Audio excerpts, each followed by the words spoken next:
Hello दोस्तों, आज की वीडियो में मैं आपको महारानी लक्ष्मीबाई से जुड़ी कुछ जानकारी आपको इस वीडियो में बताऊंगी। तो वीडियो को आपको पूरा देखना है अंत तक, जिससे कि आपको झांसी की रानी से जुड़ी पूरी जानकारी आपको पता चले कि झांसी की रानी आखिरकार अपने ही महल से क्यों कूदी थी, आखिर उन्हें अंग्रेज़ों से युद्ध क्यों करना पड़ा था और अंग्रेज़ों ने उनसे युद्ध किस कारण किया था। जैसा कि जब उनका विवाह हुआ तब अंग्रेज़ उनके साथ ही थे, यानी कि एक तरीके से उनके गुलाम के रूप में रहते थे। पर ऐसा क्या हुआ, राजा की मृत्यु के बाद के अंग्रेज़ों ने झांसी की रानी से युद्ध छेड़ दिया। लक्ष्मीबाई का जन्म वाराणसी में 19 नवंबर 1828 को हुआ था। उनका बचपन का नाम मणिकर्णिका था, लेकिन प्यार से उन्हें मनु कहा जाता था। उनकी माँ का नाम भागीरथ बाई था और पिता का नाम मोरोपंतावे था। मोरोपंत एक मराठी थे जो महाराणा बाजीराव की सेवा में थे। जैसा कि ये जानकारी तो सभी को पता है कि रानी लक्ष्मी का जन्म कब हुआ, उनका बचपन का नाम क्या था, उनके माता पिता का नाम क्या था।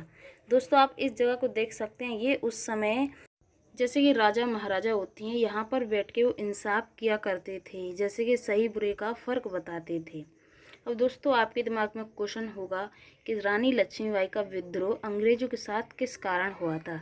जैसा कि रानी लक्ष्मीबाई का विवाह राजा गंगाधर राव के साथ हुआ, तो वो दोनों एक तरीके से सुखी जीवन व्यतीत कर रहे थे। तब उनके पुत्र हुआ, तब भी उस महल में बहुत ही खुशियाँ थीं। जैसे कि रानी लक्ष्मीबाई, राजा गंगाधर राव और यहाँ तक कि उनकी पूरी प्रजा भी बहुत खुश थी।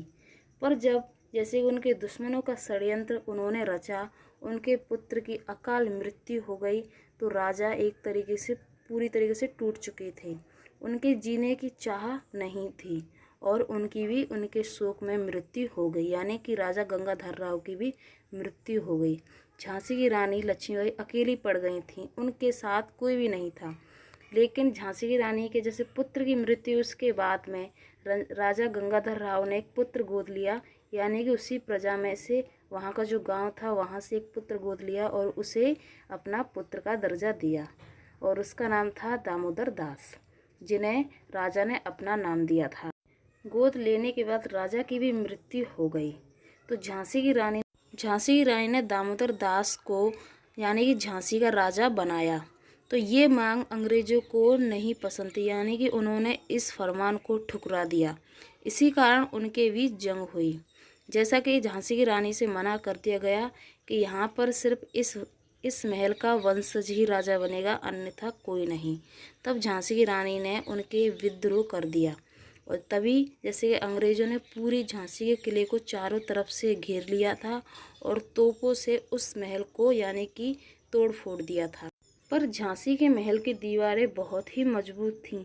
तोपों ने उनकी दीवारें तोड़ दी, पर जो अंग्रेज थे वो अंदर नहीं आ सकते थे। पर झांसी की रानी को क्या पता था कि उनके ही महल में एक उनका ही दुश्मन छुपा हुआ है। उसका नाम था दूला सिंह। दूला सिंह अंग्रेज़ों से मिला हुआ था। अंग्रेज़ों ने उनसे यानी कि एक सौदा किया था, क्योंकि जैसे कि अंग्रेज़ थे, उन्होंने दूला सिंह से वादा किया था कि अगर तुम हमारा साथ दोगे तो पूरा झांसी का जो किला है वो तुम्हारे नाम होगा, तुम वहाँ के राजा बनोगे। अंग्रेज़ों ने उससे ही ऐसे ही कहा था, यानी कोई उसमें सच्चाई नहीं थी, पर दूला सिंह ने विश्वास कर लिया और झांसी के महल का दरवाज़ा खोल दिया। जो मुख्य दरवाज़ा था वहाँ से सभी अंग्रेज़ अंदर की ओर आ गए और पूरे झांसी के किले पर उन्होंने आक्रमण कर दिया। करीब उस महल में 1 से 2 हज़ार तक लोग थे और उन सभी को मार दिया था। वहाँ से कुछ ही लोग बच पाए थे और उसी कारण उस महल से झांसी की रानी अपने पुत्र के साथ वहाँ से कूदना पड़ा था, क्योंकि उनकी चारों तरफ से उनकी जान घिर चुकी थी। इसी कारण झांसी की रानी अपने ही महल से कूद गई थी और वहाँ से चली गई। तो अंग्रेज़ों ने पूरे महल को तोड़ दिया। जब दूला सिंह को पता चला कि जो झांसी का किला है पूरी तरीके से टूट चुका है, तो अंग्रेज़ों से उसने कहा कि अब मैं कहाँ पर राज्य करूँ, पूरा महल तो टूट फूट चुका है। तो अंग्रेज़ों ने उसे भी मार दिया था, क्योंकि एक तरीके से वो अंग्रेज़ों का षड्यंत्र ही था, क्योंकि वो कोई ऐसा चाहते थे जो पूरे महल की जानकारी अपने पास रखता हो। 23 मार्च 1858 को झांसी की लड़ाई शुरू हो गई थी। अपनी सेना के साथ मिलकर झांसी को बचाने के लिए झांसी की रानी लक्ष्मीबाई ने लड़ाई लड़ी थी, परंतु ब्रिटेन लोगों ने उसी सेना पर अधिकार बना लिया था, क्योंकि झांसी की रानी के पास ज़्यादा सेना नहीं थी। तब झांसी की रानी गई ग्वालियर के किले में। तो वहाँ का जो राजा था वो भी अंग्रेज़ों के साथ मिला हुआ था। पर जब झांसी की रानी के साथ पूरी प्रजा हो गई तो जो ग्वालियर का राजा था उसने भी अपना तख्त छोड़ दिया। तो वहाँ की पूरी सेना ने झांसी की रानी का साथ दिया और अंग्रेज़ों से साथ लड़ाई की थी। वहाँ की औरत यानी वहाँ की जो महिलाएं थीं उन सभी ने युद्ध सीखा, यानी तलवारबाजी, तीरंदाजी, सभी तरह की लड़ाई सीखी और झांसी की रानी ने उन सभी को सिखाई हुई थी। फिर सभी ने अंग्रेज़ों के साथ युद्ध किया।